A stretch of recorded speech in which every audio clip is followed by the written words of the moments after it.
Llevamos varias semanas hablando acerca de finanzas sanas, ¿cierto? Hemos aprendido cosas extraordinarias, ¿verdad? A veces pensamos que cuando hablamos de finanzas sanas solo hablamos de diezmos, de ofrendas, pero hemos aprendido un montón y un buen de cosas que, ¿verdad? El que practica los principios de Dios le va a cambiar su vida.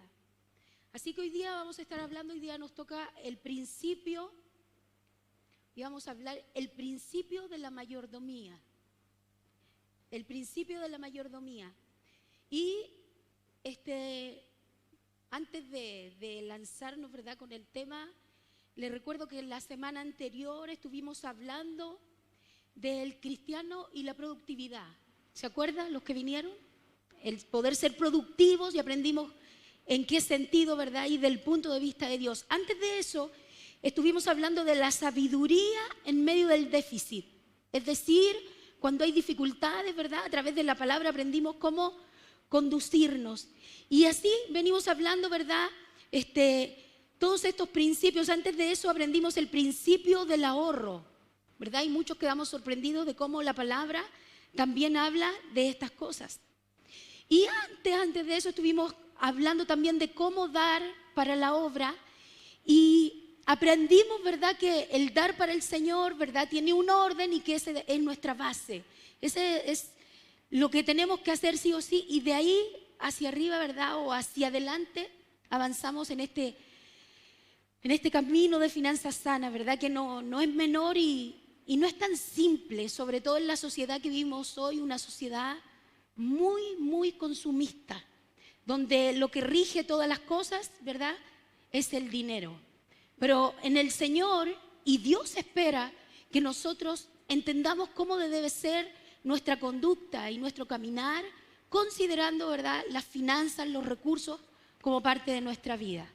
Así que antes de lanzarnos con nuestro tema, el principio de la mayordomía, le voy a pedir que cierre sus ojitos ahí donde está, y vamos a orar y le vamos a pedir al Señor que nos ayude, que Él tenga compasión de nosotros, para que podamos enmendar nuestro camino, para que cada vez que venimos a este lugar no sea en vano, no sea solo por venir, sino que venimos, aprendemos, ¿verdad?, y lo practicamos. Así que cierre sus ojitos, vamos a orar. Señor, te damos gracias.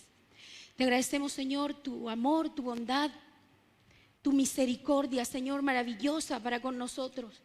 Gracias, Señor, por lo bueno y extraordinario que tú eres con cada uno de nosotros, Señor. Gracias.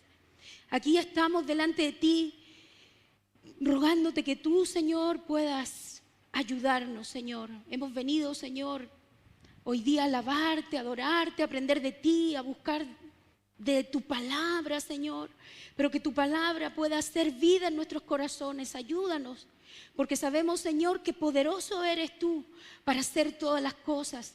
Sabemos que tú eres, Señor, el que toca los corazones, el que transforma las vidas, el que hace milagros.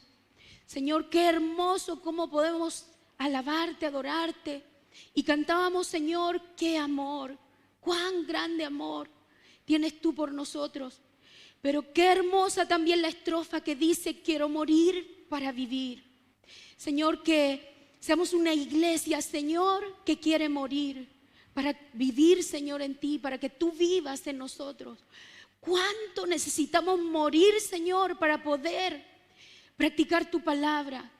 ¿Cuánto necesitamos morir, Señor, para tener un corazón enseñable? Ayúdanos, Señor, queremos morir para que tú vivas en nosotros. Obra en nuestros corazones.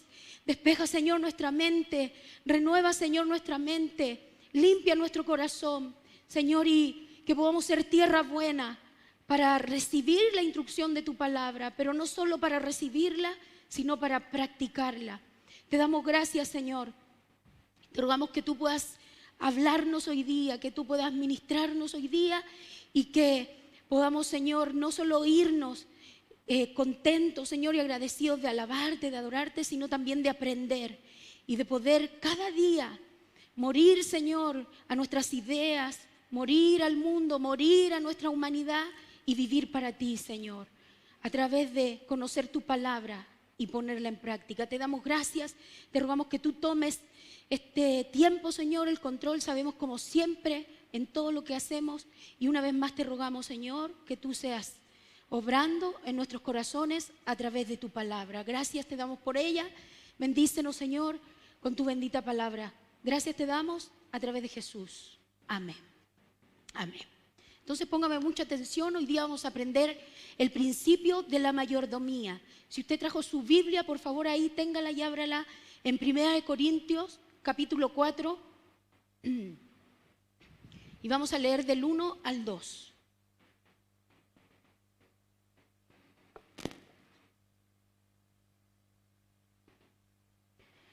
Y dice así, ahí usted sígame por favor con su vista, dice: así pues, téngannos los hombres por servidores de Cristo y administradores de los misterios de Dios. Ahora bien, se requiere que de los administradores cada uno sea hallado fiel. Wow. Vamos a basar hoy día el mensaje en esta porción, ¿verdad? En estos versículos para manejar y entender el concepto de mayordomía. Mire, la mayordomía vamos a aprender que es tan importante, ¿verdad? En el camino de un creyente. Es más que importante, es esencial. Ninguno de nosotros puede vivir si no practica este principio de mayordomía. Y antes de explicarle más la mayordomía, le voy a recordar acerca de cuando en la palabra estamos hablando de principios, por eso se llama el principio de la mayordomía. Debemos de tener claro que estamos aprendiendo estatutos, normas, ¿verdad? Reglas que puso el Señor y que si usted y yo las practicamos, sin duda vamos a tener un excelente resultado. Mire, los principios son reglas o normas que orientan la acción del ser humano. Esta es según una definición, ¿verdad?, del diccionario. Dice: cambiando las facultades espirituales, racionales. Se trata de normas de carácter general, universal, como por ejemplo amar al prójimo y respetar la vida de los demás. Pero cuando nosotros hablamos de principios cristianos, es otra cosa. O sea, el concepto de principio es importante en todo, pero los principios cristianos son, para que usted me entienda, los que no tienen cambio. Si usted practica el principio de Dios, sin duda va a obtener el resultado que la palabra dice. Los principios básicos de la Biblia no son difíciles de entender. Son verdades vivas, vitales. ¿Se ha escuchado esa palabra, vitales? ¿Verdad? La vida fluyendo. Si eso no ocurre, ¿verdad?, significa que no hay vida. Y los cristianos sabios aprenden a amar lo que dice el Señor en estos principios. El Señor dice: de veras presta atención a mis palabras, a mis dichos. Inclina tu oído, guárdalos en medio de tu corazón. Pon atención, dice el Señor. Aunque los principios son importantes, el Señor Jesús advirtió que solo algunas personas serían capaces de captar y de dejarse guiar y conducir sus vidas en base a ellos, a estos estatutos, principios. Dijo el Señor: angosta es la puerta y estrecho el camino que conduce a la vida, y pocos son los que la hallan. Esto está en Mateo 7:14. Esto no quiere decir que estos principios están ocultos. Esto es simplemente porque primero no debemos ignorar, ¿verdad?, que Satanás ha cegado a la mayoría de la humanidad para que no pongan atención y no sigan los preceptos de Dios. Y segundo, el propio espíritu de independencia del hombre, del ser humano, lo lleva, ¿verdad?, en no seguir los principios de Dios. Miren, los principios podríamos, para decirlo de manera práctica, es como cuando un niño empieza su vida educativa. Y empieza, ¿verdad? Aquí ahora en Chile es obligatorio el kinder, ¿cierto? Pero ellos empiezan antes. Y fíjese, para ellos empezar su vida educativa tienen que tener algo esencial antes de continuar, que es aprender a leer y aprender a escribir. Y fíjese, para que ellos puedan comenzar, ¿verdad? Hasta les hacen una graduación cuando ya aprendieron a leer y pasan a primero básico. Porque si ellos no supieran leer y escribir, ¿cómo podrían después aprender ciencias, historia? ¿Cómo podrían avanzar?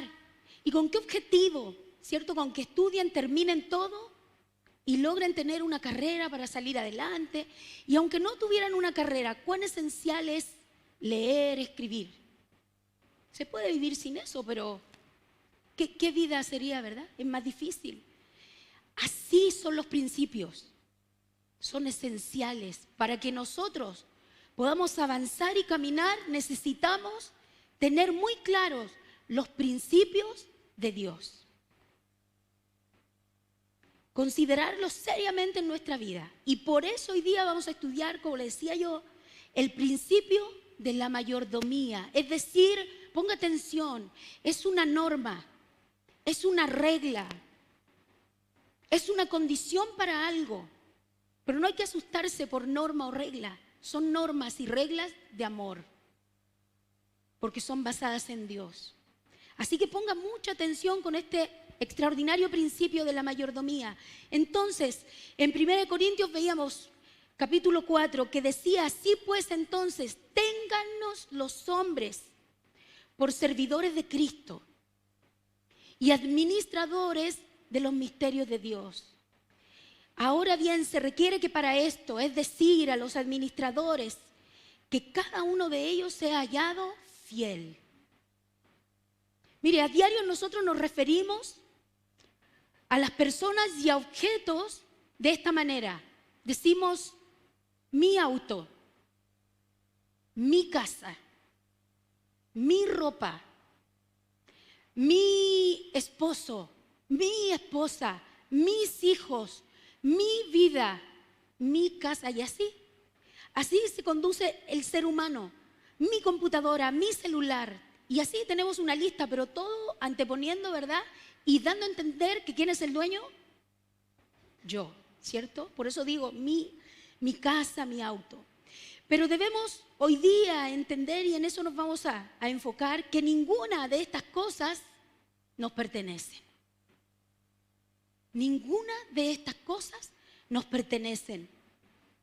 Son nuestras para que las usemos y para que las disfrutemos.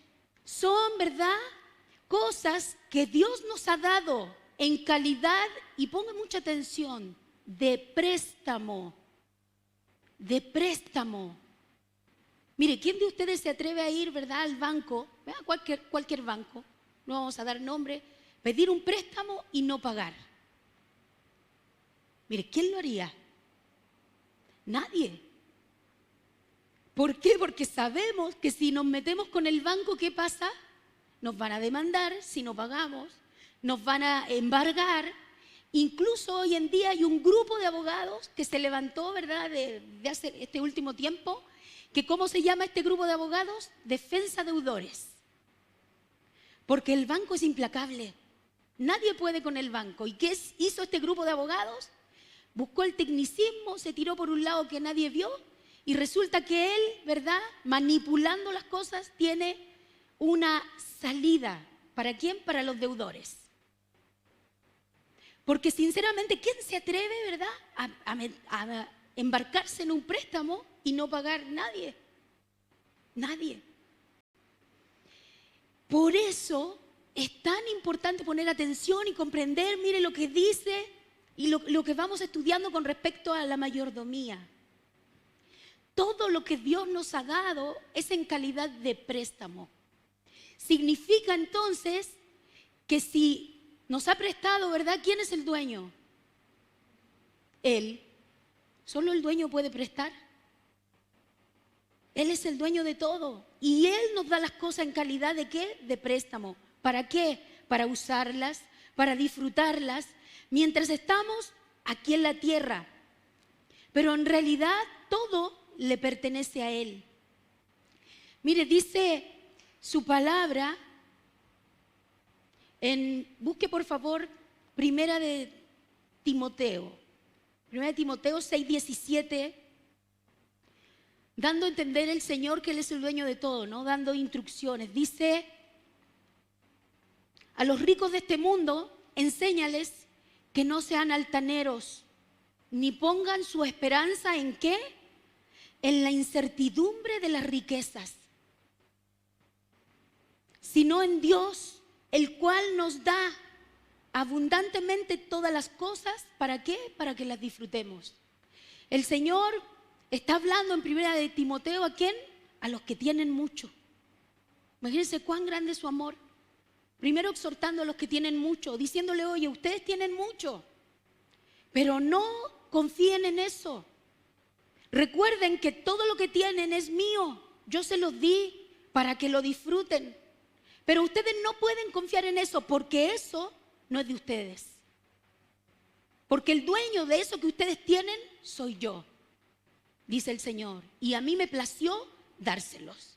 ¡Wow! ¡Qué extraordinario! Todo le pertenece a Él. Cuando analizamos al salmista, el Salmo 89:11, dice: tuyos son los cielos, tuya también la tierra, el mundo y su plenitud, es decir, todo. Hasta donde el hombre no ha podido llegar, los grandes desiertos, los bosques impenetrables, todo es de Él. No solo lo que nuestra vista puede ver. Dice, y termina el versículo 11 diciendo: tú, Señor, lo fundaste. Es decir, sabemos que todo es tuyo. ¿Cómo no? Si tú lo fundaste. Tú eres creador, todo es tuyo. Mire, el hombre se ha enseñoreado de las cosas. El que era más poderoso y más rico hasta se tomó de las cosas. ¿Pero serán de verdad de ellos? No. Dios es el dueño, el creador de todo. Entonces, mire, para que vamos entendiendo, cuando hablamos de mayordomía, estamos hablando entonces de administración. ¿Administración de qué? De las cosas o de los bienes que no son míos. Es decir, que otro es el dueño. En este caso, nosotros, ¿verdad?, que estamos estudiando y hablando aquí, nosotros somos mayordomos, administradores. ¿Y quién es el dueño? Dios. ¿Qué es lo que yo administro? ¿Qué es lo que yo hago, verdad? Con las cosas, las hago para Él. Él es el dueño y Señor. Él me las dio como préstamo. ¿Para qué? Para que yo las administre. Para que yo coordine qué voy a hacer con ellas. Mire, entonces, ¿qué es un mayordomo? Viene del griego oikonomos, que significa administrador de los bienes de la casa de otro. Cuando usted revisa en el original el concepto de mayordomo, se va a dar cuenta que no es una idea de alguien, sino que está en su palabra. Busque por favor en Génesis 1:15.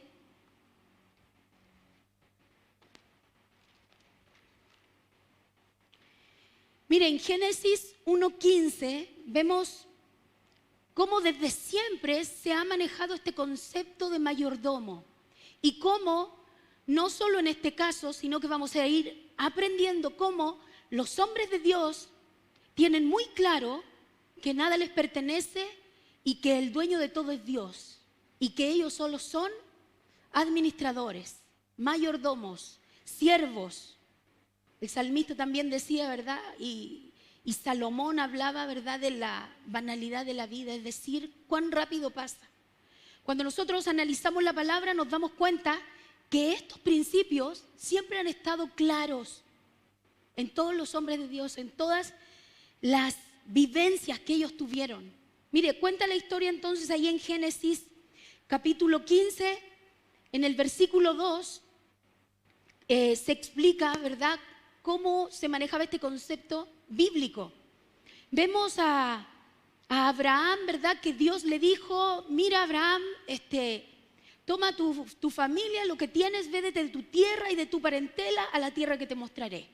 Y ya todos conocemos, ¿verdad?, la historia de que Abraham salió Dice que salió, ¿verdad?, con dirección a lo que Dios lo llevaba. Sin saber, sin conocer, no tener ningún indicio, dice que salió por la fe, ¿cierto? Y él salió con su esposa y salió con algunas pertenencias que tenía y junto con él su sobrino.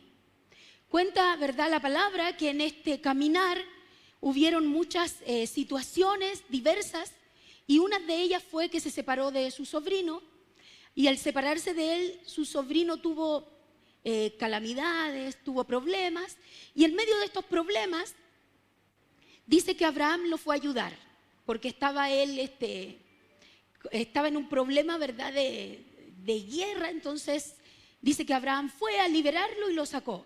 Y en ese momento dice que él fue, defendió a su sobrino, cada uno siguió su camino, ¿verdad? Seguían separados, pero lo ayudó.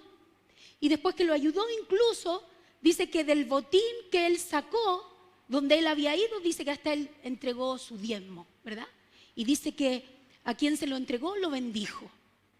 Y después que le pasó todo esto es que nos encontramos en el capítulo 15.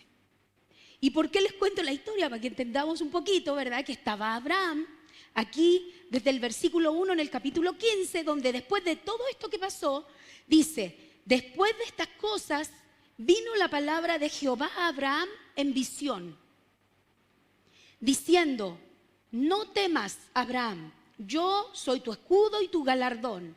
Galardón ya sabemos, ¿verdad?, que es un premio. Dice, yo soy tu escudo y tu galardón será sobremanera grande. Y dice el Señor en el versículo 1, le está diciendo a Abraham que le va a dar algo. Le está diciendo que lo va a premiar, que le va a dar algo grande, extraordinario. Y ahí es donde en el 2 Abraham le dice, Señor, Jehová, ¿qué me darás siendo así que ando sin hijo? Y el mayordomo de mi casa es ese Damaseno Eliezer. Y aquí es donde vemos, ¿verdad? ¿Por qué les contaba la historia? Porque vemos de manera tangible en la Biblia, en su palabra, cómo se ejerce la mayordomía. Por eso Abraham le dice, Señor, ¿qué me vas a dar? Porque Abraham cuenta la palabra que fue uno de los hombres que tuvo más bienes. Él tenía mucho, ¿verdad? Ya sabemos por qué y conocemos esa historia. Yo creo que los bienes que tenía Abraham, ¿sabe qué? Ni siquiera los podía contar.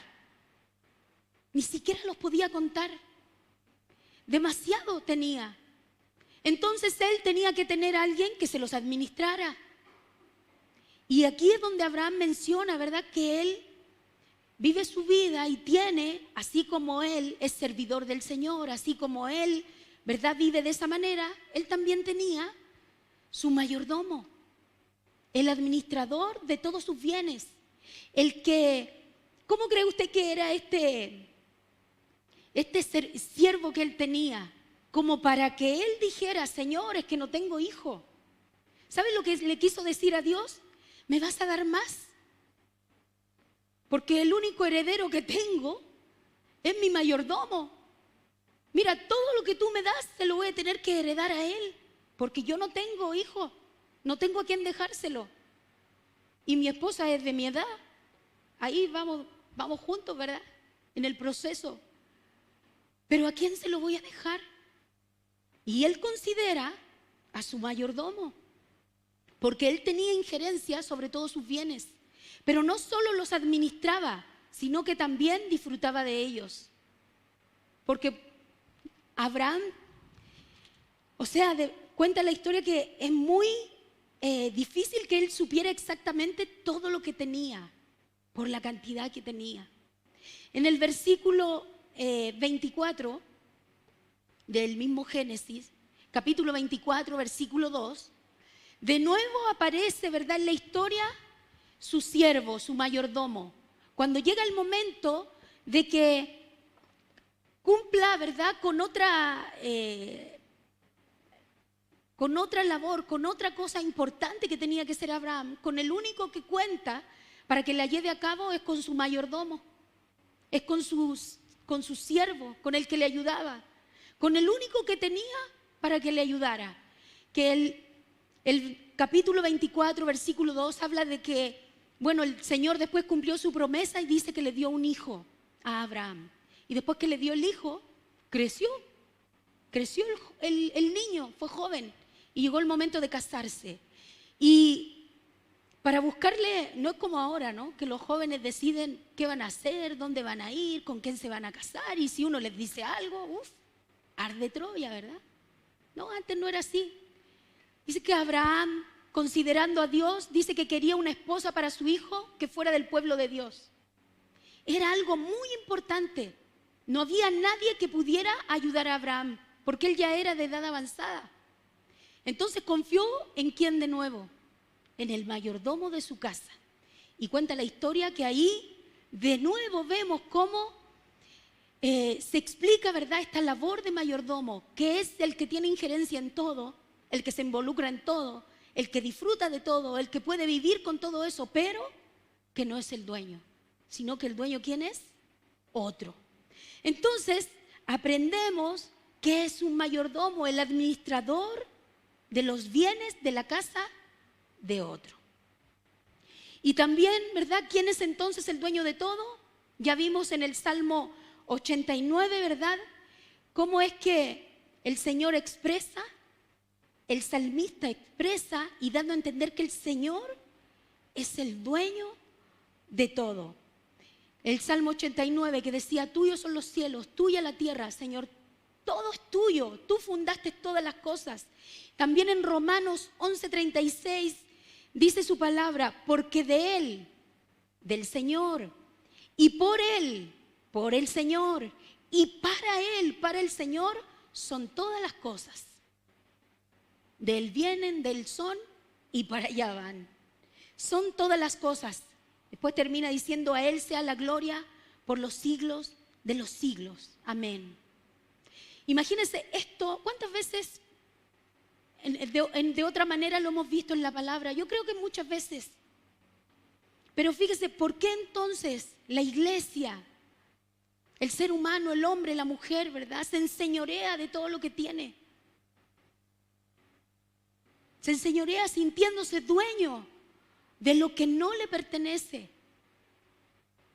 Ni siquiera, mire, nuestra propia vida nos pertenece, ¿cierto? Porque usted está aquí, porque usted abrió su corazón, ¿verdad?, al Señor. El Señor es parte de su vida, ¿cierto? Usted tiene dueño, ¿sí sabía? Yo sé que sabe que usted tiene dueño, que usted ya no se manda solo ni sola, ¿verdad? Y qué bonito suena decir, ya no estoy sola, ya no estoy solo. Dios está conmigo. ¿Cierto que decimos eso? ¿De verdad Dios está con usted? ¿De verdad usted está con Dios? ¿Puede decir esa frase libremente? Porque hoy día vamos a entender la mayordomía. Y el que no practica la mayordomía tiene que empezar a hacerlo para que sea real que Dios está con usted y que usted es de Dios. Claro. Hay gente, mire, que hace transacciones medias chuecas. Esto es lo mismo que cuando usted tiene un auto y usted va y le dice a su amigo, te vendo mi auto. Y su amigo le dice, ya yo te lo compro, porque a lo mejor usted lo está vendiendo económico y está bueno.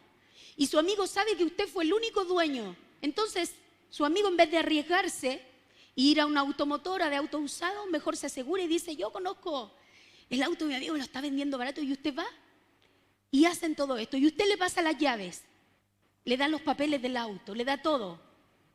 Pero le dice usted a su amigo, sí, el auto es tuyo, pero no te puedo hacer la transferencia. Y no se la hace nomás. Y ahí anda su amigo, no, ay, me compré un auto y todo, pero cuando queremos ver la realidad de las cosas, ¿a nombre de quién está el auto? Todavía del dueño antiguo. Entonces, ¿en verdad le pertenece? A lo mejor el amigo le puede decir, no, no te preocupes, yo nunca te voy a estafar. Fíjese, no, si es tuyo, yo nunca haría eso. Pero ¿a nombre de quién está el auto? Del antiguo dueño. Así a veces somos los cristianos. Decimos, Dios está conmigo, yo soy de Dios, yo pertenezco a Cristo. Y fíjense, son frases muy, muy lindas, pero ¿sabes? Son frases fuertes. Son frases fuertes decir yo soy de Cristo.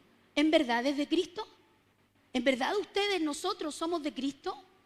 Pues veamos si somos. La Biblia nos enseña a analizar a medida que vamos aprendiendo la palabra. Entonces nosotros somos, continuando, ¿verdad?, con el tema, mayordomos.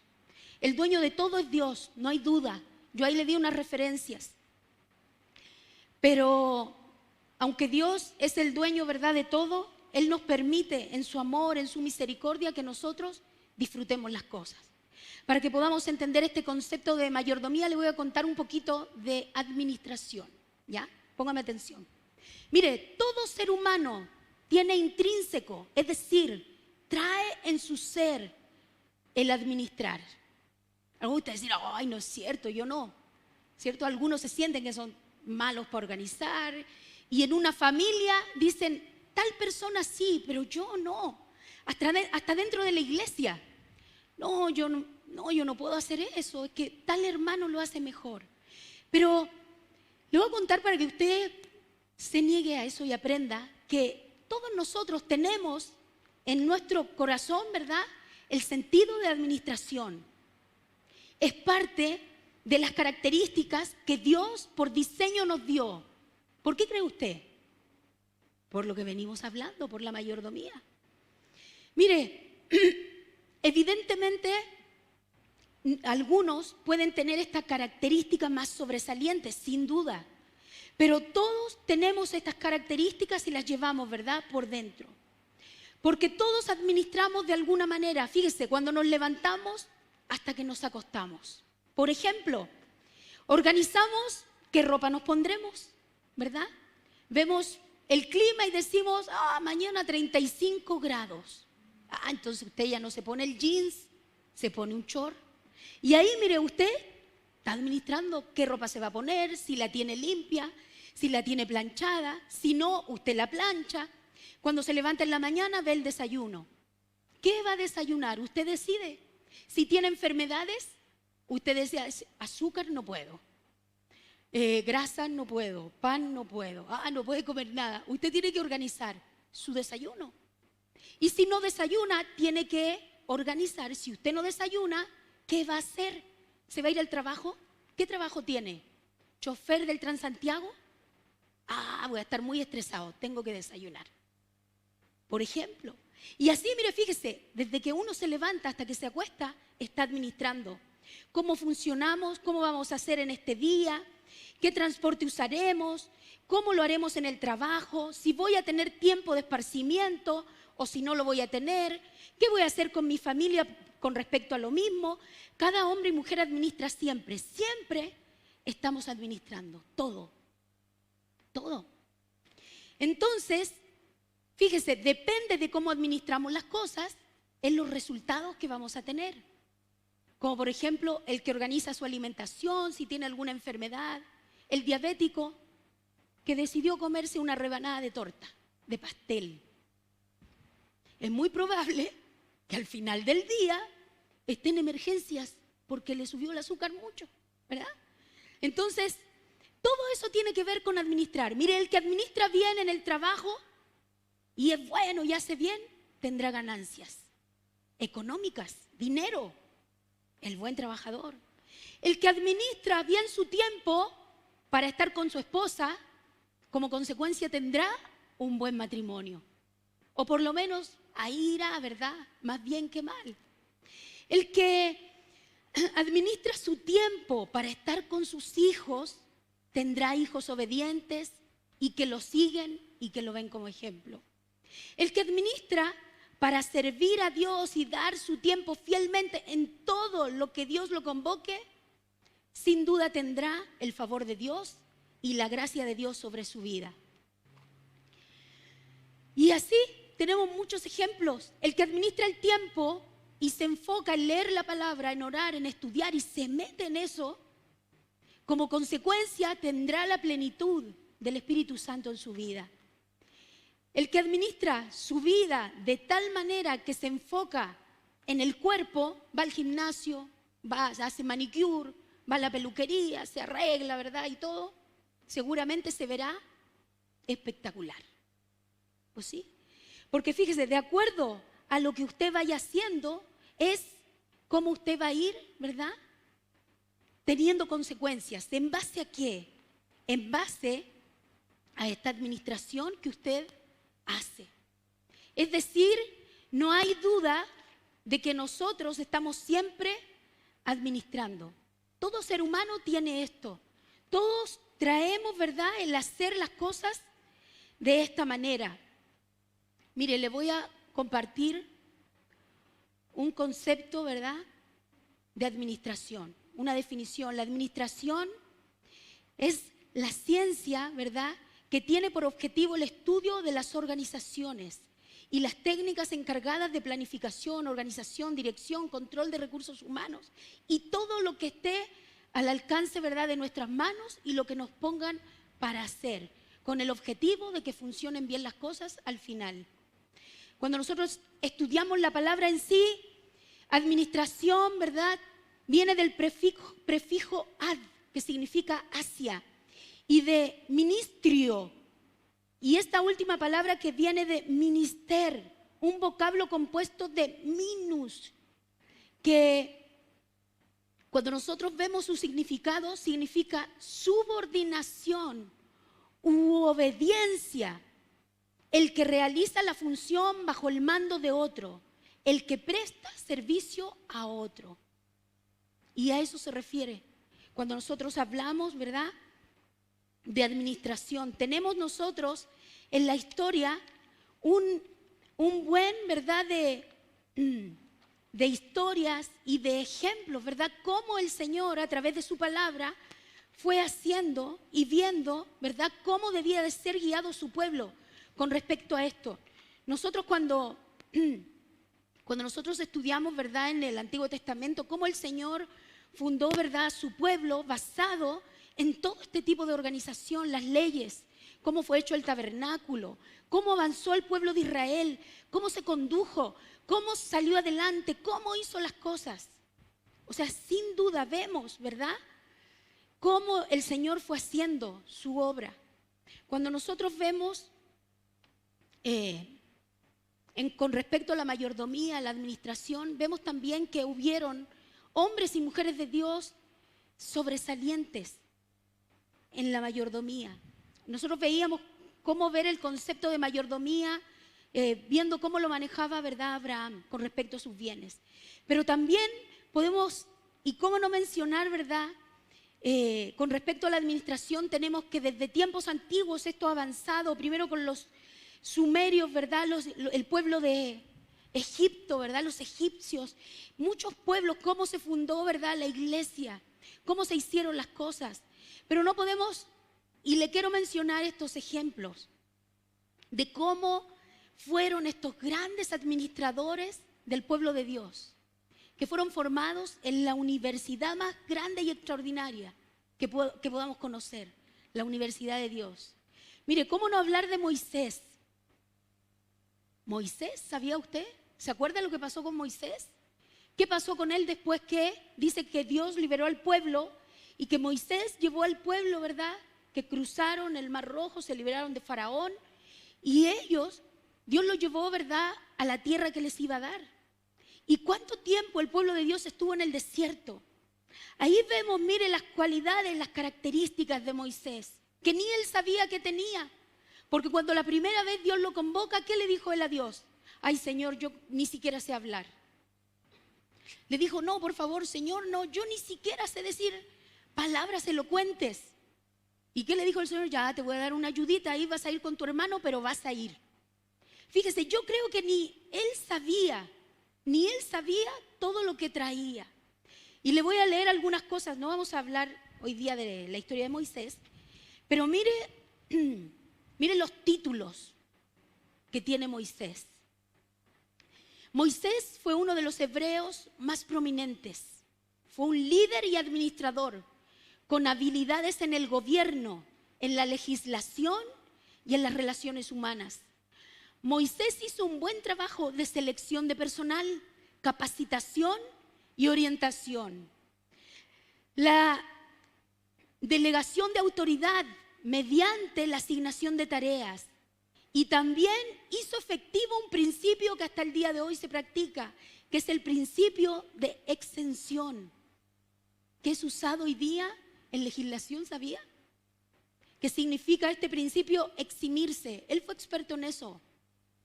Este principio lo practicó él. Y todo lo que leemos o yo le menciono, imagínense, es como que si estuviéramos hablando, ¿verdad?, del que administra hoy una empresa. Capaz de hacer todas estas cosas, de administrar, de seleccionar personal, de capacitar, de dirigir, de montar equipos, de hacer todas estas cosas. Moisés, mire otro. No podemos no mencionar al administrador por excelencia, ¿verdad? ¿Quién cree usted? José, ¿verdad? Acuérdese usted la historia de José, que era un joven, ¿verdad?, que sus hermanos vendieron y que fue llevado a Egipto en condición de esclavo. Pero dice la palabra que Dios estaba con él y José tenía muchas características. Y hoy día tampoco vamos a hablar de José, pero sí vamos a conocer las características que él desarrolló. Mire, José, administración exitosa en la crisis alimentaria que hubo en la tierra. La tierra tuvo una crisis alimentaria gigante. Y adivine quién la sacó adelante, José. Creó una infraestructura gigante y una política de agricultura a largo plazo. Su administración mitigó la pobreza, no solo del pueblo de Egipto, sino de toda la tierra que estaba ahí. Y no solo eso, sino que también libró, ¿verdad?, de hambruna al pueblo de Dios. Dentro de sus habilidades de José, podemos mencionar la siguiente, y ponga atención. Sabía legislación, comunicación, negociación, transporte, método seguro y eficiente de almacenamiento de alimentos, construcción, elaboración de estrategias, estimación económica, mantenimiento de registro, manejo de nómina, manejo de transacciones mediante dinero y canje, manejo de recursos humanos y adquisición de propiedades. Imagínense esta lista. Si tuviéramos que llevar a cabo todas estas labores, tendríamos que contratar como a 5 personas por lo menos. Digo hoy día, ¿no? O sea, cuando leemos esto es como que estuviéramos hablando del tiempo de hoy. Todo eso desarrolló José. ¿Él tenía eso? ¿Usted cree que él lo sabía? No. Pero mire, todo eso. Dios tenía un plan entonces. Era el propósito de Dios en ese momento en la tierra. Fíjese, un administrador sobresaliente, un mayordomo sobresaliente, uno que entiende que no se pertenece ni siquiera a él, sino que hasta él mismo le pertenece a Dios. Imagínese lo que se puede hacer, lo que se puede lograr, lo que Dios hace con el que entiende la mayordomía, la administración, con el que entiende que todo aquí es prestado hasta su vida. A veces yo he escuchado a algunas abuelitas que usan esta frase, ¿no? Sí, no son cristianas. O sea, por doquier uno escucha que dicen, no, los hijos que me prestó el Señor, esto que me prestó el Señor, la vida que me prestó el Señor. Qué frase más tierna, pero tan real y tan fuerte debiera de ser para nosotros. El Señor, ¿verdad?, ocupó a este joven que entendió que no se pertenecía. Él sabía que Dios es el dueño de toda la tierra, de todo, y también dueño de él mismo. Qué impactante lo que puede hacer entonces el Señor con uno que entiende, ¿verdad?, que es mayordomo, que es pasajero, que es efímero, que está de paso, que todo lo que pueda hacer o tener aquí no le pertenece. Lo que puede hacer el Señor, lo que puede hacer Dios, ¿verdad?, con los que viven en sus principios. qué extraordinario es los currículum que tenían ellos, ¿no? Por mencionar algunos, Moisés, José. Por eso su palabra dice en Corintios 4, del 1 al 2, así pues téngannos los hombres. Y volvemos al versículo que leíamos. Téngannos los hombres por servidores de Cristo y administradores de los misterios de Él, de Dios. Para esto se requiere que cada uno de estos administradores sean hallados fieles. Ahora yo le pregunto algo. Cuando leemos la palabra nos damos cuenta que no solo tenemos que entender que tenemos, ¿verdad?, que vivir una vida de mayordomía, de administración, sino que yo le digo, de todo lo que usted tiene, sus bienes, su casa, lo que tenga, mucho, poco, ¿usted a quién le confiaría sus cosas? ¿Usted le pasaría las llaves a su vecina que vive en la esquina y no conoce bien y diría, oye, cuídame mis cosas, voy y vuelvo? ¿A quién le confiaría usted las llaves de su casa, las llaves de su auto? ¿A quién le daría a usted la clave bancaria? Algunos sí dan la clave bancaria. Bueno, ¿sí? Mire, ¿a quién? ¿A quién le pasaría a usted la tarjeta y diría, anda con mi tarjeta? Y a veces pasa. Mire, ni nosotros, ¿cierto? No somos gran cosa, ¿verdad? No somos millonarios, no somos dueños de tierras. Ahí vamos. Pero ¿quién le confiaría algo a alguien que no conoce? Y menos a alguien que es infiel. Infiel, ¿verdad? Con respecto al que quiere que le cuiden algo. Nadie. Pero qué triste ver que la iglesia del Señor, ¿sabe qué? Quiere todo de Dios, pero no quiere pagar ni un costo. Queremos que Dios nos bendiga, que Dios nos dé, que nos ayude, que nos encamine en su propósito. Clamamos a Él, le rogamos a Él, le pedimos compasión, misericordia. Pero ¿sabe qué? ¿Seremos confiables? Porque los que pueden pedir eso son a los que Dios le prestó, los que son administradores, mayordomos de las cosas de Dios. Ni nosotros confiaríamos lo que tenemos a alguien que no le tenemos confianza. ¿Y por qué Dios nos confiaría algo si nosotros ni siquiera cumplimos con lo básico con respecto al dinero en Dios, con respecto a los recursos? Si somos fáciles para decir mi auto, mi casa, mi ropa, mi hija, mi hijo, mis cosas, y no entendemos, ¿verdad?, el concepto de mayordomía y menos lo vivimos. No se trata de que usted ya no diga de esa manera, ¿no? Porque cuando nos expresamos tenemos que dar a entender de quién estamos hablando. Pero en el corazón debemos aprender este principio de mayordomía y considerarlo seriamente. Seriamente. Mire, Moisés, José, nosotros los vemos como grandes ejemplos y extraordinarios, pero le digo algo, eran como usted y eran como yo. Imagínense, José, hasta los hermanos se reían de él, lo maltrataban, le decían, sale de aquí. Como a veces nosotros podríamos decirle a alguien.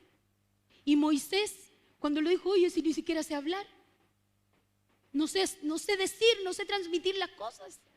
Y mire, si usted se suma, si usted se sumerge en los principios de Dios, yo le aseguro algo, su vida va a ser diferente. Porque estos principios de Dios están totalmente relacionados con las cosas espirituales, con el corazón. Y obviamente tienen consecuencias en lo natural, en lo físico. Por eso su palabra dice que con respecto a la mayordomía, téngannos los hombres como servidores de Cristo.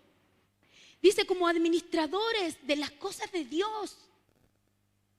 Y los que son administradores es porque son fieles. Es porque son gente de confianza. Hasta una empresa cuando contrata al gerente o al administrador o al que va a dirigir, le hace todo un estudio. Mire, hay países que hasta le estudian, ¿sabe qué? Si usted tuvo parientes en la cárcel. ¿Quién es su tío? ¿Quién es su hermano? En México hacen eso, porque yo trabajé en esa área un tiempito. Es así un cuadernillo con su historia si usted va a ser gerente. Y en la historia que uno tiene que investigar, va escrito todo, hasta si usted duerme en cama individual, cuántos cuartos tiene, es como algo social. Y también le ven a su familia, en qué trabajan todos. Y le digo algo, si hiciéramos eso aquí en Chile, a lo mejor ahora con las leyes que hay nos llevarían detenidos, presos. Dirían, no, es discriminación. Pero fíjese que en México nadie reclama nada. Y el que va a postular a un cargo gerencial se tiene que someter al estudio que se le hace. Y se dejan. Porque no solo a lo mejor estudiaron, se prepararon y tienen experiencia, sino que saben a lo que van. Qué interesante. ¿Se imagina si Dios tuviera un cuadernillo de nosotros para confiarnos las cosas? Yo creo que estaríamos así descartados. Tú no, tú no, tú no. ¿Quién de nosotros calificaría como administradores de las cosas de Dios? Fíjese, un administrador ve todo. Por eso yo le leía las cualidades de Moisés, de José. Fíjese todo lo que hacían. Y a veces nosotros hasta para mover nuestros pies, para venir nosotros mismos a recibir de la palabra, nos quejamos. Y no que usted es de Cristo y usted también está en calidad de préstamo. Pues sí, porque si Dios quiere, mire, hasta aquí sería, ¿sí o no? Sí estamos claros en eso, ¿verdad? Yo ponía de ejemplo el otro día en las mujeres, la crisis social que se vino. ¿Cuánta gente se sintió inestable? Los que confiamos en Dios tenemos otra manera de ver las cosas. Pero cuánta inestabilidad, mire, de un momento a otro. Y cuando nos dejaron encerrados en las casas, ya hoy día, yo creo la iglesia del Señor reclamó, no, ¿cómo? Ya no puedo ir. Porque nos falta el que sí tiene algo importante que hacer o compromisos que tenía que hacer. Entonces nos damos cuenta que a eso se refiere con la mayordomía, a la administración. Entonces ya sabemos lo que es mayordomía, administración. Vimos algunos ejemplos bíblicos. Sabemos que nosotros también, no solo Moisés y José, sino que cada uno de nosotros, mire, todos ustedes, hasta los jóvenes, somos considerados mayordomos y administradores en el reino de Dios. Así nos ve Él. Él es el dueño y nosotros administradores, mayordomos de algo que no nos pertenece. Ni la ropa que trae puesta, ni los zapatos. Si tenemos vestido y comida, ¿quién la dio? El dueño. Él nos dio eso. Me gusta, qué bueno. Yo espero que a usted también le guste. Mire, vamos a avanzar rapidito y vamos a ver entonces cómo el Señor enseña la mayordomía para que entendamos, ¿verdad? Que esta parte, ¿verdad?, es bonita de administrar. A lo mejor hasta usted dice, yo no quiero. Pero vamos a analizar en la palabra para que usted pueda ver, ¿verdad?, qué tenemos que hacer con respecto a la mayordomía. Y por favor vaya a Mateo 25, Mateo 25, y vamos a leer del versículo del 14 al 30.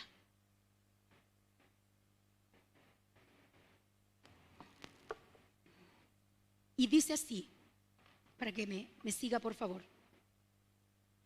Porque el reino de los cielos es como un hombre que yéndose lejos, llamó a sus siervos, ¿verdad?, los administradores, los que le trabajaban, y les entregó sus bienes. A uno dio 5 talentos, a otro 2, a otro 1. A cada uno dio conforme a su capacidad, y luego se fue lejos.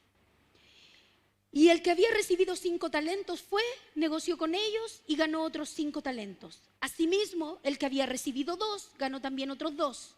Pero el que había recibido 1 fue, cavó en tierra y escondió el dinero de su señor. Después de mucho tiempo vino el señor de aquellos siervos y arregló cuentas con ellos. Y llegando el que había recibido 5 talentos, trajo otros 5 talentos diciendo, Señor, 5 talentos me entregaste, aquí tienes, he ganado 5 más sobre los que tú me diste. Y su señor le dijo, bien, buen siervo y fiel, sobre poco has sido fiel, sobre mucho te pondré. Entra en el gozo de tu señor.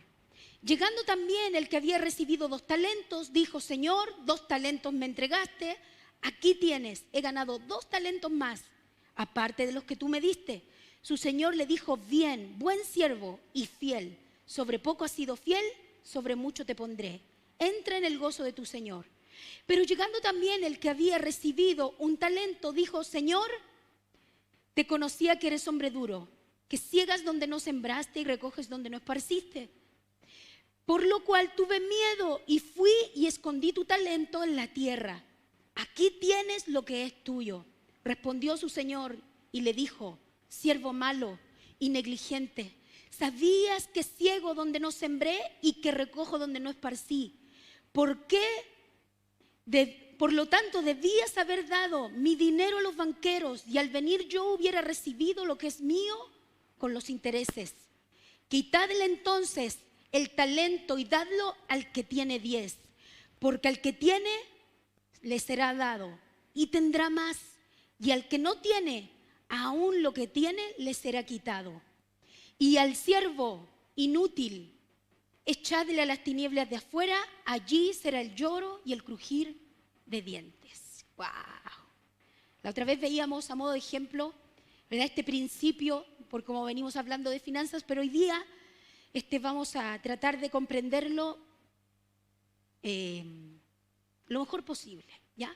Entonces, vemos que Jesús enseña acerca de la mayordomía propiamente tal, a través de esta parábola. Fíjese, o sea, vemos la mayordomía presente, ¿verdad?, en el Antiguo Testamento, por eso veíamos estos ejemplos. Pero mire, el Señor viene con la misma predicación a hablar de la mayordomía y explicando, ¿verdad? Y cuenta él que el amo dividió el dinero entre sus siervos de acuerdo a sus capacidades. No les puso ninguna carga que no pudieran llevar, así que sabemos que es verdad porque así hace también con nosotros. Nadie recibió ni más ni menos dinero del que podía usar en caso de que no cumpliera con la tarea asignada por su amo, para que no pudiera excusarse de que estaba abrumado. Hoy día, ¿qué diríamos? Que está estresado, ¿cierto? Ese es el término que usaríamos hoy. Mire, para que entendamos, la Biblia clasifica al que hace, cuando vemos el que hace las cosas bien, ¿qué le dice el Señor? Entra en el gozo de tu Señor. Y el que lo hizo mal, ¡wow! No solo le dice, vete para otro lado, sino que antes de eso dice, siervo inútil. Y la Biblia clasifica el que no hace las cosas, que solo tiene dos opciones. Una, o es flojo, o dos, odia a su amo. Es fuerte. Sí, porque nos falta que dice, no, yo no soy flojo. Entonces, tiene dos opciones nomás. Entonces, odia al dueño de todo. Y eso no existe eso, ¿verdad?, en nuestro vocabulario. Son palabras fuertes. Pero mire, para que usted entienda por qué la palabra es tan así, ¿no?, radical, que a veces no queremos, pero son palabras fuertes. Mire, le voy a explicar lo que este señor, este amo, le dio a sus siervos. Dice que le dio talentos, ¿cierto? Ya, le dio talentos a unos 5, a otros 2 y a otro le dio 1. Un talento, yo lo voy a llevar a dinero chileno, ¿ya? Lo voy a llevar a peso chileno para que así hablamos, ¿verdad?, con mejor entendimiento. Entonces, haciendo el cálculo para que usted entienda, un talento son 6.000 denarios. Un denario, bíblicamente hablando, era el sueldo de un día. Un denario. Y un talento son 6.000 denarios. Ya. Ahora para que entendamos. Según la ley 21.112 de nuestro país, ¿verdad?, del código, ¿verdad?, del trabajo donde se ven los sueldos, al 2019 el día laboral aquí en Chile tenía el costo de 301.000 pesos. Digamos 300.000 pesos. El sueldo mínimo, ¿cierto? Porque algunos ganan más. Pero de cuenta, el sueldo mínimo, esto es del año pasado, que se mete hoy día, a lo mejor hay otras cifras. El día laboral entonces en Chile vale eso. Es decir, podríamos decir, para que entendamos, ¿no?, que un denario para nosotros, en nuestro lenguaje, en nuestra actualidad, ¿cuántos serían? 300.000 pesos. Bueno, 301.000 que tengo ahí. Entonces, cuando hacemos el cálculo, ya usted entiende la suma y el cálculo que hice, ¿verdad? Traspasé a pesos chilenos. Para que usted entienda, cuando el Señor le dio 5 talentos a uno de sus siervos, le dio 9.030 millones de pesos. O sea, le dio, o cerrémoslos en 9.000 millones de pesos. Eso le dio al que tenía 5. Al que le dio 2, le dio más de 3.000 millones de pesos. Estoy hablando en pesos chilenos, si no, no es así, ¿verdad? Y mire, al que le dio 1, le dio más de 1.000 millones, casi 2.000, porque eran 1.800 en el cálculo que yo hice. Millones de pesos. Y mire, hice otra investigación, no crea que yo ando metido en esto de los juegos de azar, pero el pozo histórico del loto fue el año pasado. Más de 8.000 millones de pesos acumulados. Si nosotros dijéramos, wow, y el que, bueno, espero que ustedes no, pero los que están afuera y les gustan los juegos de azar, ¿qué dicen que harían con ese dinero? Más de 8.000 millones de pesos. Imagínense. Aunque el dinero sí es efímero, ahí se acaba. Aunque usted no lo crea. ¿Por qué le cuento esto? Para que usted pueda entender todos los miles de millones que les dio el amo a sus siervos. Mire, yo creo que hasta un joven recién salido de educación media, si recibe más de 1.000 millones, pensaría en hacer algo porque es mucho dinero. Digo, bueno, para trabajarlo. A lo mejor compraría una propiedad, la arrendaría, no mucho, ¿verdad? Pero algo haría. Por eso que la Biblia, yo le digo estos cálculos, ¿no? En forma de especulación, para que usted vea por qué fue tan grave lo que hicieron estos siervos. Bueno, lo que hizo el último, los otros 2 no. Porque mire, podríamos pensar, ay, es que no le alcanzaba, es que a él le dio una bolsa nomás, o le dio un talento. No, es que a lo mejor, pero fue bueno que lo enterró y lo guardó. Podríamos pensar tantas cosas, pero a través de estos cálculos, ¿verdad?, que yo le hago para que podamos comprender, debemos entender que el Señor, cuando vino y le dio a sus siervos esto, les dio mucho, mucho dinero. Mucho dinero, era mucho, eran miles de millones. Por eso yo le decía que al que le dio menos, le dio casi 2.000 millones. Y por eso le comparaba con el pozo de la lotería, ¿no? Para que veamos a qué se refiere la palabra cuando habla, y por eso lo clasifica como inútil, como malo. Porque mire, cualquiera, ¿verdad?, podría considerar qué hacer. Era mucho dinero. Mire, ni siquiera tenía que pensar en qué iba a perder, porque era mucho dinero. Lo peor que le podía pasar era quedarse en la misma condición. Por eso cuando vemos, ¿verdad?, en la historia nos damos cuenta de cómo él no tenía manera de excusarse, y por eso es clasificado de esta manera. El fracaso entonces solo podía atribuirse a la flojera o el odio por su amo. Imagínense, 2 opciones, flojera o no ama, ¿verdad?, al dueño de todo. El dinero que se muestra aquí también se refiere a cualquier clase de recurso que se nos confía y que Dios nos da. Tiempo, capacidades, dones, dineros, talentos, recursos, todas nuestras pertenencias, todo de acuerdo a nuestras habilidades. El Señor nos da todo de acuerdo a lo que podemos hacer. Por eso Él espera que usemos con sabiduría todo lo que Él ha puesto en nuestras manos, hasta cuando Él regrese. Nosotros vemos, ¿verdad?, cuando revisamos la parábola, vemos que en el versículo 19 dice que el amo vuelve. Dice el versículo 19. Ahí usted está en el... Dice el 19, después de mucho tiempo vino el Señor de aquellos siervos y arregló cuentas con ellos. Nosotros vemos en la parábola esta historia, que no solo el Señor, ¿verdad?, su amo les dio las cosas, sino que vemos en el versículo 19 que Él volvió. ¿A qué volvió? A hacer cuentas.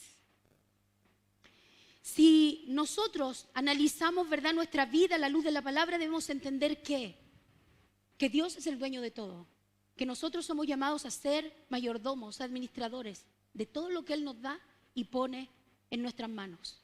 Según el versículo 19, entonces, debemos entender que Él vendrá.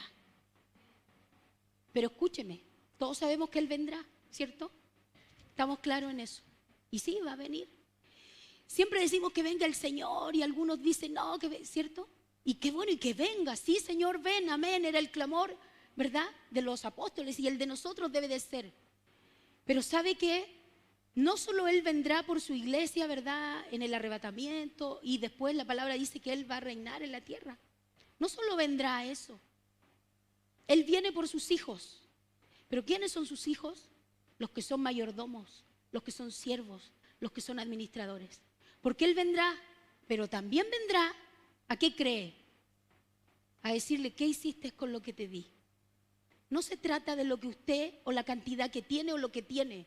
Se trata de lo que ustedes, nosotros, estamos haciendo con lo que Dios nos da, con lo que Él puso en nuestras manos. Al varón, ¿qué le va a decir? A ver, ven, varón, ¿dónde está la esposa que te di? Y el varón va a decir, no sé, se enojó y se fue. ¿Qué va a decir el varón? El Señor, a la mujer, ¿qué le va a decir? A ver, vente para acá. ¿Dónde están los hijos que te di? Y la mujer dice que mi hijo era rebelde. ¿De quién es la responsabilidad? Y así, pues no sé si quiere que siga a los jóvenes. ¿Qué les va a decir a los jóvenes? ¿Cómo ocupaste tu tiempo? ¿Cómo ocupaste tu tiempo? Y eso por decir un ejemplo. Pero así el Señor va a hacer con todo lo que Él ha puesto en nuestras manos. Todo. Recursos. No solo dinero, posesiones, sino todo lo que Él ha puesto a nuestro alrededor. Por eso un cristiano, uno que cree en Dios de corazón, sabe que no es dueño de nada. Por eso un hombre que conoce a Dios, ¿sabe qué va a hacer? Se va a someter a la palabra de Dios. Va a ordenar sus finanzas. Y no solo eso, va a ser un buen marido, va a ser un buen esposo, porque sabe que tiene que rendir cuentas. Pero no por miedo, también porque ama a la esposa, ¿cierto? Se conjuga todo. Una mujer que teme a Dios, no solo diezma, ofrenda y da para el Señor de lo material que tiene, sino que es una buena esposa. Se sujeta a su marido, se porta bien, piadosa, se viste con delicadeza. Bueno, por decirlo suave, ¿verdad? Con prudencia. Es buena madre, es buena hermana, es buena hija. Y no se queja, porque sabe a quién sirve, porque sabe que no se pertenece y que tiene que dar cuentas, no al marido. Al marido debe respetarlo, pero dará cuentas a Dios. Los jóvenes, ¿por qué un joven, verdad? Haría y guardaría su vida, buscaría la santidad, buscaría la pureza sexual, esperaría en el Señor a su esposa, a su esposo, no así como en el mundo, sino a la que Dios tiene, al que Dios tiene. ¿Por qué lo haría? No por miedo, ni por muchas razones, sino porque sabe que su vida es del Señor, del dueño de todo, y que Dios, si viene, le va a pedir cuenta. ¿Qué hiciste con lo que te di? ¿Te guardaste? ¿Buscaste la santidad? ¿Fuiste puro? Eres joven, hiciste lo que tenías que hacer, respetaste a tu papá, respetaste a tu mamá, honraste a los ancianos, a los mayores. Así Dios nos va a pedir cuenta. No solo, o sea, lo material, ni qué decir. Si usted no diezma, no ofrenda, no hace misericordia, ya estamos mal. Porque esa es la base para poder ser mayordomo. ¿Cómo usted va a ser mayordomo si ni siquiera diezma? No ofrenda, no aporta, no ayuda. ¿Somos mayordomos? ¿En verdad? ¿Nos consideramos administradores? ¿En verdad administramos lo que es de Dios, no lo propio? Mire, el que no es capaz de hacer estas cosas está dando un mensaje a los cuatro vientos. ¿Sabe cuál es ese mensaje? El que no diezma, el que no ofrenda, el que no aporta, porque es lo básico. Porque si usted no es capaz de hacer eso, menos va a tratar a su esposa como a vaso más frágil, no va a obedecer a Dios. Por un momento sí, pero no va a ser parte de su vida. Si la mujer no pone las finanzas a los pies del Señor, tampoco va a poder tener y ser una mujer piadosa. Porque ¿sabe qué? Con lo material es fácil. Sí, porque yo vengo y doy. Pero vivir, cuando soy probada, cuando soy probado, los jóvenes, cuando son probados en la pureza, en la santidad, en actuar bien, son sus luchas. Si no puede usted hacer algo tangible que yo considero más simple, menos va a poder hacer lo otro, que es más fuerte, que es más difícil, que es una lucha en el corazón del hombre, de la mujer, de los jóvenes, de todos. Debemos entender el principio de la mayordomía. ¿A qué se refiere? Mire, el Señor vendrá como vino este dueño de todo, este Señor, ¿verdad?, con sus siervos. Y le dijo, vengo a hacer cuentas. Y el que había administrado y había hecho todo bien, ¿qué le dijo? ¿Verdad? Recibió, ¿verdad?, lo que él había hecho con lo que él le dio. ¿Y qué le dijo? Entra en el gozo de tu Señor. Pero el que lo hizo mal, el que no fue capaz, ¿verdad?, de cumplir con lo que el Señor le dijo, de actuar como mayordomo, de actuar como debería hacerlo,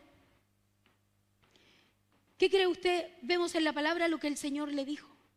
Le dijo siervo, no solo lo clasificó, ¿verdad?, como un mal siervo inútil, sino que además le dio una consecuencia. Mire, veamos ahí para revisar el versículo 28 y 30.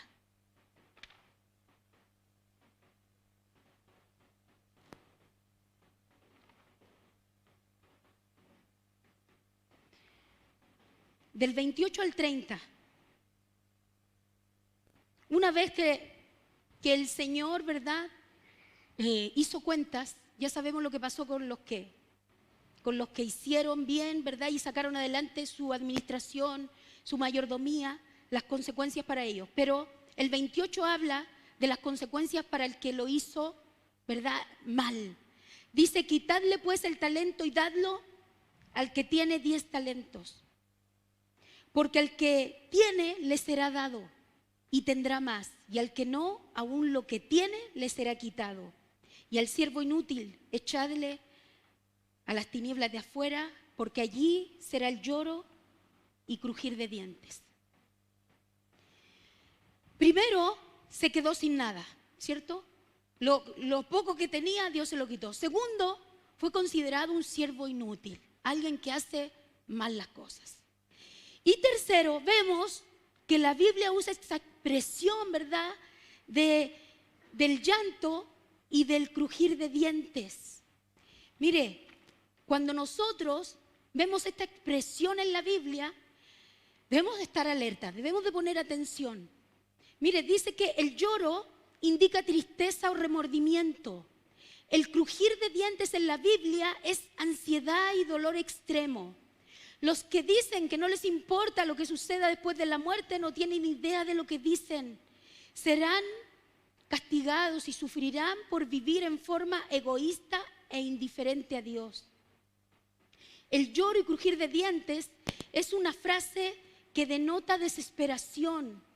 El juicio venidero de Dios es tan cierto como el regreso de Cristo a la tierra. Todos hablamos, ¿verdad?, del regreso del Señor, del arrebatamiento. ¿Sí lo cree? Yo sí lo creo con todo mi corazón.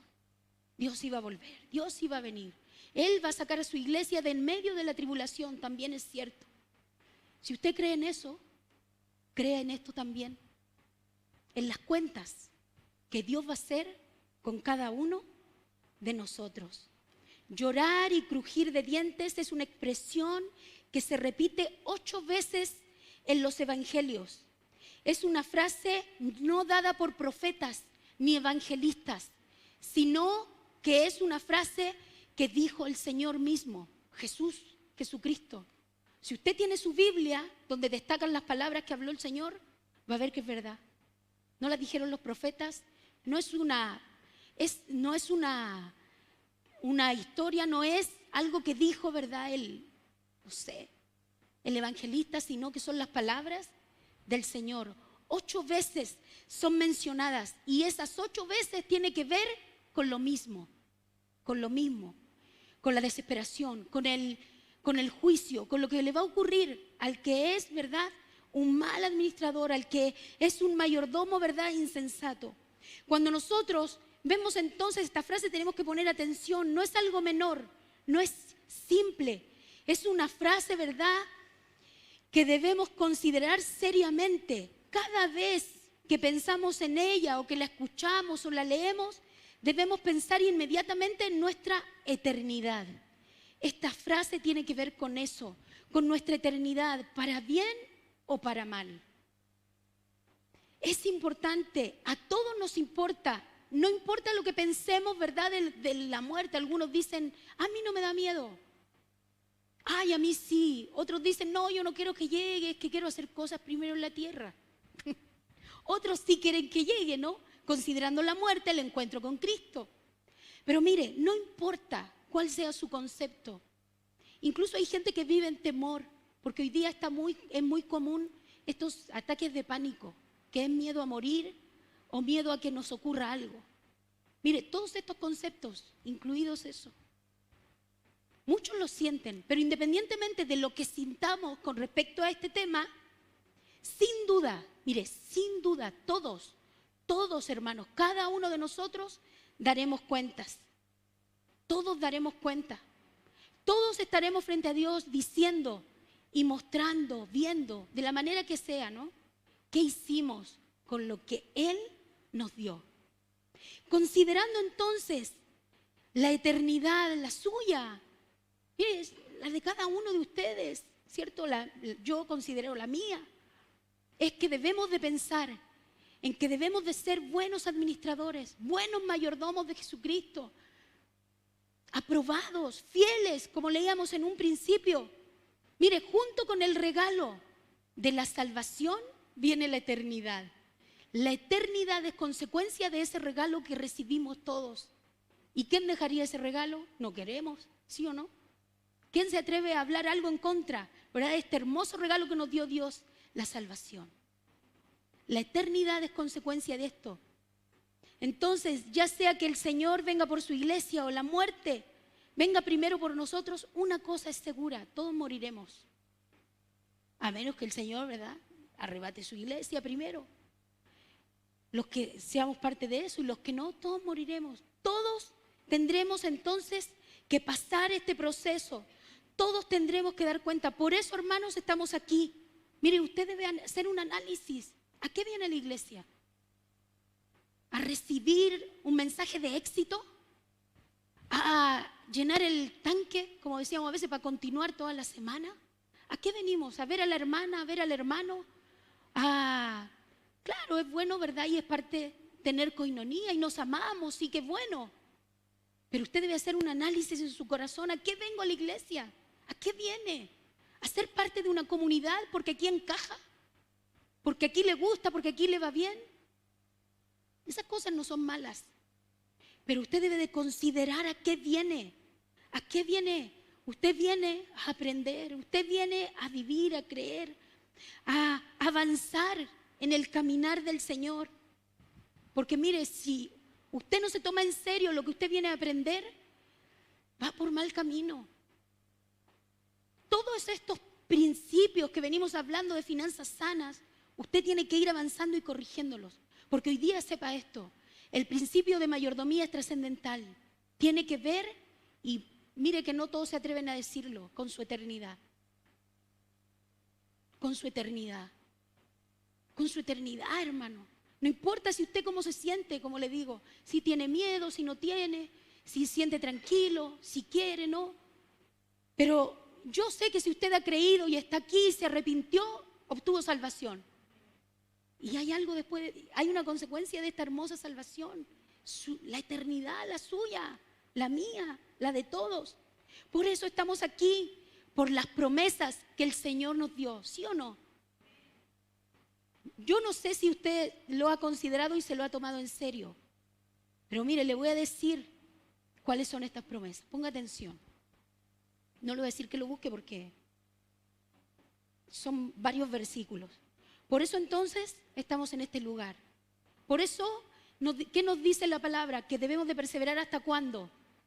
Hasta el fin. ¿Qué fin? ¿Fin de qué? Lo que va a ocurrir ahí, su eternidad. Su eternidad. Tiene que hacerlo ahora, aquí. Mire, este es el entrenamiento para que logre eso.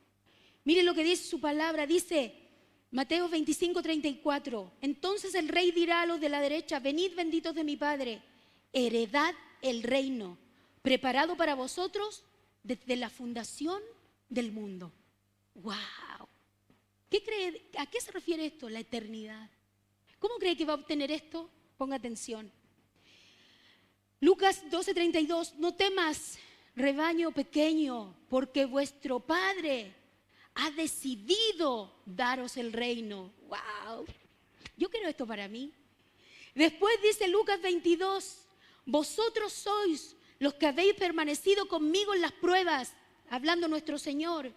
Y así como mi Padre me ha otorgado un reino, yo os lo otorgo a ustedes. Santiago 2:5 dice, hermanos míos, amados, escuchad. Hablando, ¿verdad? Santiago dice, ¿no escogió Dios a los pobres de este mundo para ser ricos en fe y herederos del reino que Él prometió a los que le aman? ¡Wow! Yo creo que todo esto vale la pena.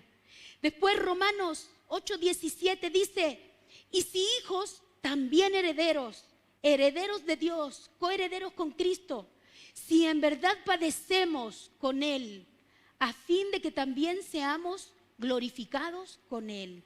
En Gálatas 4:7 dice, por tanto, ya no eres siervo, sino hijo, y si hijo también heredero por medio de Dios.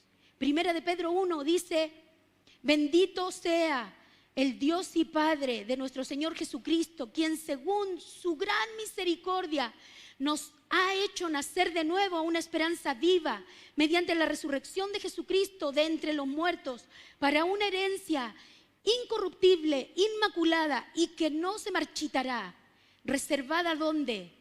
En los cielos. Reservada en los cielos. ¿Para quién? Para vosotros, dice. Para vosotros que sois protegidos por el poder de Dios mediante la fe para salvación, que está preparada para ser revelada en el último tiempo. Cuando habla de los cielos, cuando habla de revelación en los últimos tiempos, está hablando de eternidad. Colosenses 3:24 dice, sabiendo que el Señor, que de Él recibiréis la recompensa de la herencia. Es a Cristo el Señor a quien servís.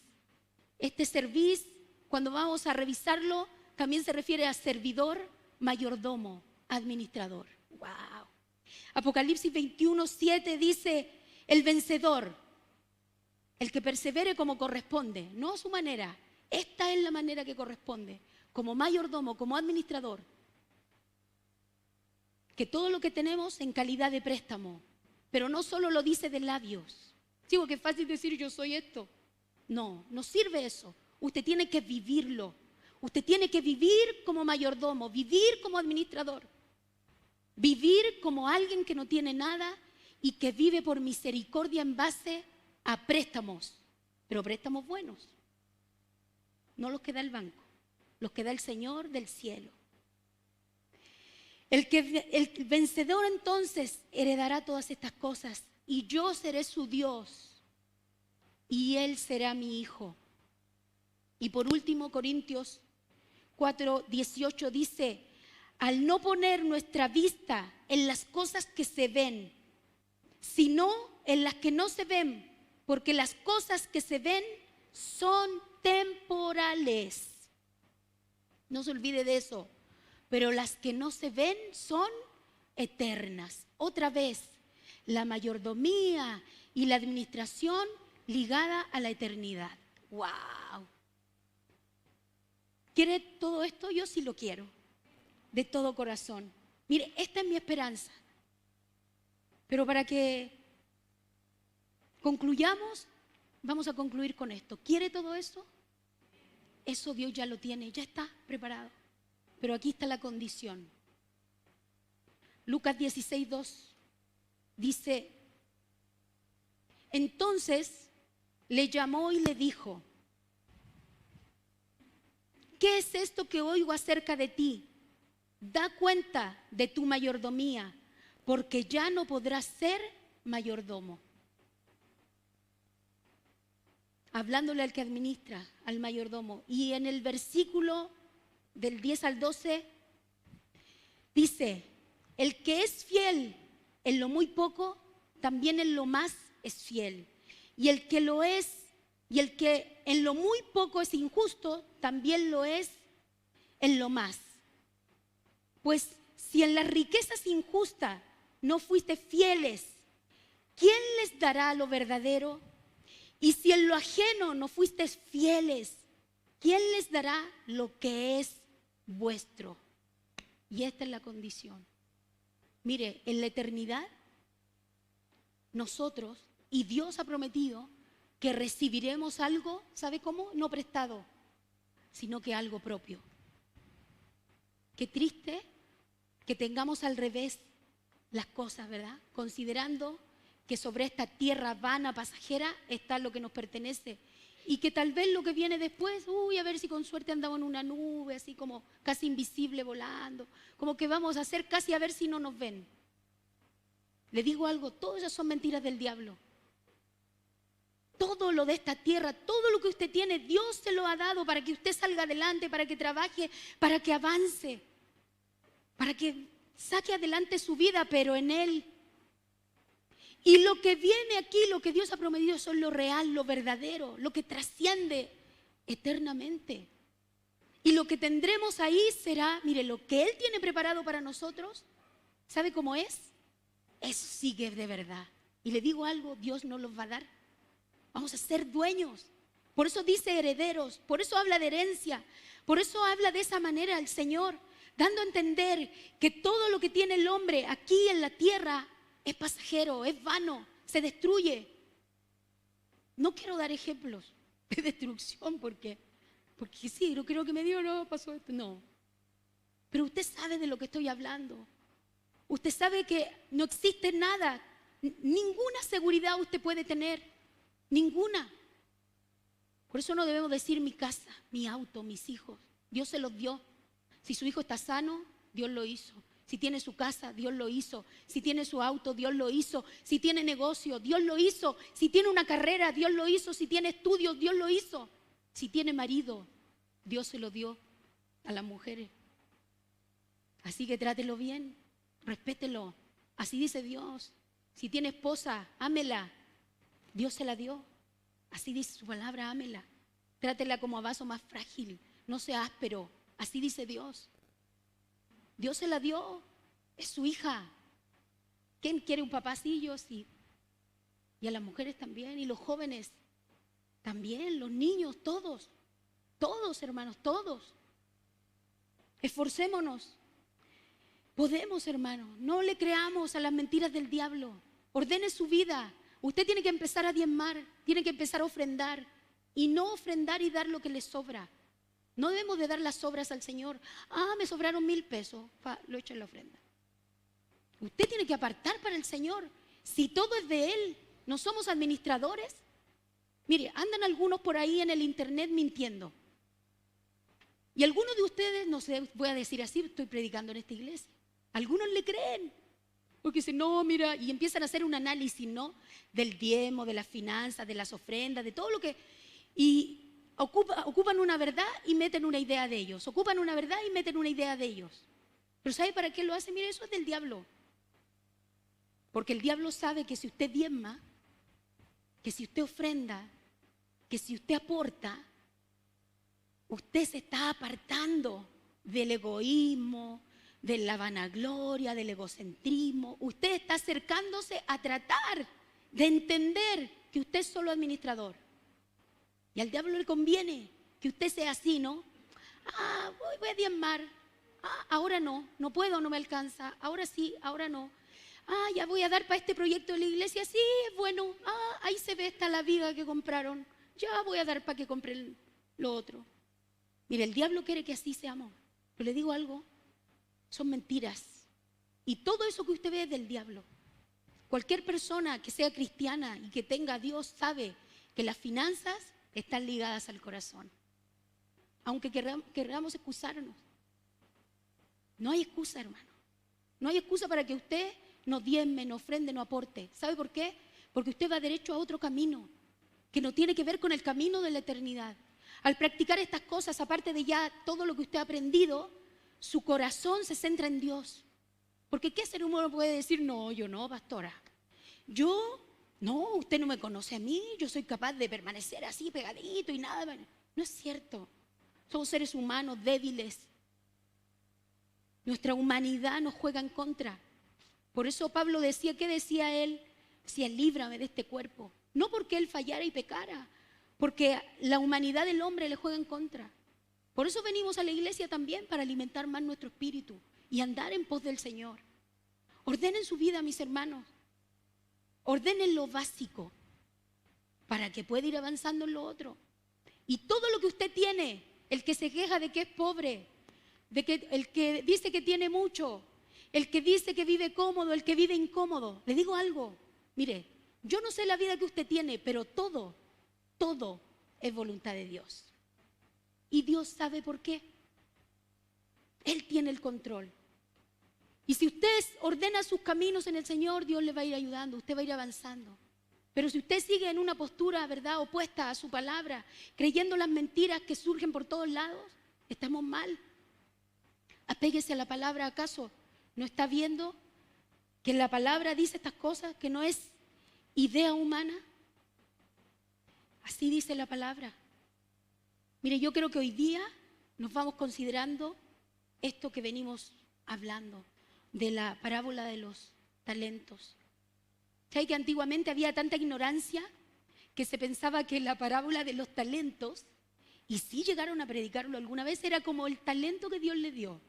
Ah, ya, el que toca la batería, el que es capaz de predicar, el que, sin duda, Dios nos da esas cosas. Son habilidades, ¿cierto? Pero cuando revisamos el contexto de esta parábola, está hablando de una sola cosa. Y todo lo que se pueda decir de más, está de más. Está hablando de la mayordomía, de cómo va a venir el Señor.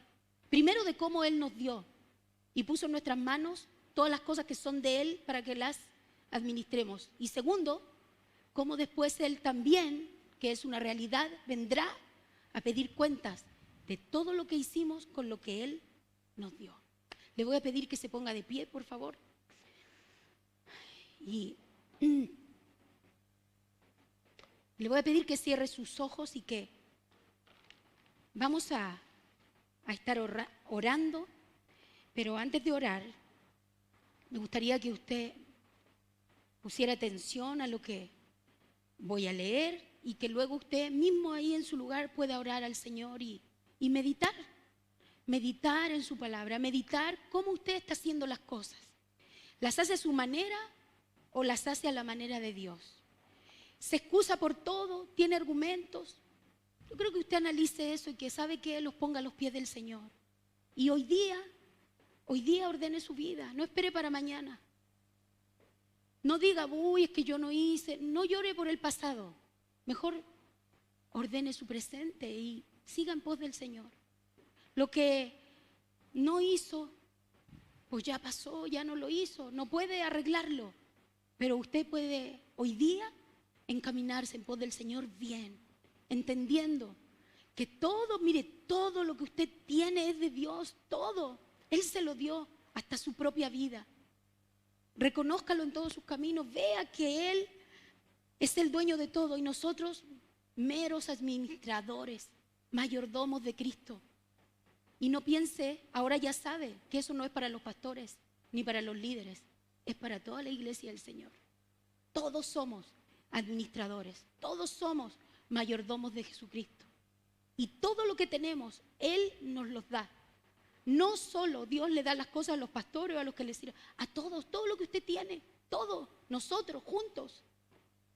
Cierre sus ojitos. Mire, dice su palabra en el Salmo 139. Examíname, oh Dios, y conoce mi corazón, y pruébame, y conoce mis pensamientos, y ve si hay en mí camino de perversidad, y por favor, guíame en el camino eterno. Eclesiastés 3:11 dice, todo lo hizo hermoso en su tiempo, y ha puesto la eternidad en los corazones de ellos, es decir, en nosotros, sin que alcance el hombre a entender la obra que Dios ha hecho desde el principio hasta el fin. También en Juan 10 dice, yo les doy vida eterna y no perecerán, jamás, ni nadie los arrebatará de mi mano.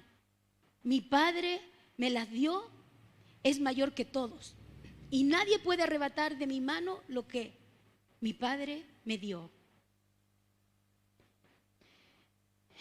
Y en Juan 14, del 1 al 6 dice: no se turbe vuestro corazón. ¿Creéis en Dios? Creed también en mí. En la casa de mi Padre muchas moradas hay. Y si así no fuera, yo os lo hubiera dicho. Voy entonces a preparar lugar para vosotros, para ustedes, para nosotros. Y si me fuere y os prepararé lugar, vendré otra vez y os tomaré a mí mismo, para que donde yo estoy, vosotros también estéis. Y sabéis a dónde voy y sabéis el camino. Dice que uno de sus discípulos le preguntó: Señor, no sabemos. Y él les dijo: yo soy el camino, la verdad y la vida. Y nadie viene al Padre si no es por mí. Señor, te damos gracias en esta tarde ya, Señor, por este tiempo hermoso, Señor, que tú nos permites de poder aprender, de estudiar de tu palabra. Ayúdanos, Señor, no queremos ser meros oidores, estar aquí, Señor, para recibir un mensaje más, un número más a nuestra lista de mensajes, sino que queremos cada vez, Señor, que venimos en busca de tu palabra, que podamos, Señor, atesorarla en el corazón, pero no solo atesorarla, sino que vivirla, practicarla. Ayúdanos, Señor, cuánta falta nos hace, Señor, poder ser obedientes, Señor, aprender y crecer, avanzar, Señor, en tus caminos. Cuántas veces estamos, Señor, ahí quietos, parados, sin avanzar, como si algo, Señor, se interpusiera entre nuestro avance, Señor, en ti. Cuán errados estamos, Señor, e ignorantes a veces somos. Atribuimos las cosas, Señor, que ocurren a tantas cosas que no son correctas. Señor, cuando entendemos el principio de mayordomía, de administración, qué importante, Señor, saber que la consecuencia de nuestra salvación es la eternidad. Y saber que este hermoso principio que queremos abrazar de mayordomía, Señor, es una puerta a esa hermosa eternidad que tú tienes preparada para nosotros. Es un medio, Señor, para poder avanzar. Y no solo a lo que tú nos darás, Señor, sino para poder avanzar, Señor, en nuestra vida, en nuestro hogar, en nuestra familia, en el trabajo, con los vecinos, donde quiera que vamos, Señor. Ayúdanos, necesitamos tanto de ti, de tu palabra, pero necesitamos también tu obra fuertemente en nuestros corazones. Aviva el don del fuego de tu Espíritu Santo, Señor, en nuestros corazones, que podamos entender, Señor, y creer con el corazón.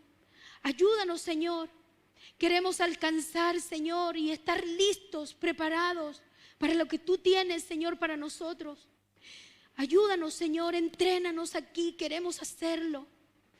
Señor, si te hemos fallado, te pedimos perdón porque hemos sido negligentes, insensatos, Señor, egoístas. Hemos mirado por nosotros mismos, Señor. Decimos que te amamos, pero no te consideramos, Señor, en nuestros caminos y menos en nuestras finanzas. Y creemos que así podemos seguir, Señor, por la vida. Pero, Señor, a través de tu palabra nos damos cuenta que no es así, que tenemos una responsabilidad. Señor, ayúdanos, que cada uno de mis hermanos, que cada hogar representado en esta tarde, Señor, se vaya con esta responsabilidad en sus corazones. Señor, que nos orillemos unos a otros como iglesia, Señor, a buscarte, a ser responsables, considerando tu bondad, tu misericordia y todo lo que tú has hecho. Te damos tantas gracias, Señor, porque todo es tuyo y te pertenece. Porque qué clase de dueños seríamos nosotros, injustos, malvados. Pero tú, Señor, en tu sabiduría, en tu amor, en tu misericordia, nos enseñas, Señor, cada día. Ayúdanos a entender, ayúdanos a comprender. Y como decía el Salmo 139, examina, oh Dios, nuestro corazón y guíanos por el camino, Señor, eterno. Hoy te damos gracias, te rogamos tu bendición y que tu palabra pueda dar mucho fruto en cada corazón. Gracias, Señor, te damos. Juntos, Señor, como iglesia, clamamos a ti para que tú obres en este, Señor, tu pueblo.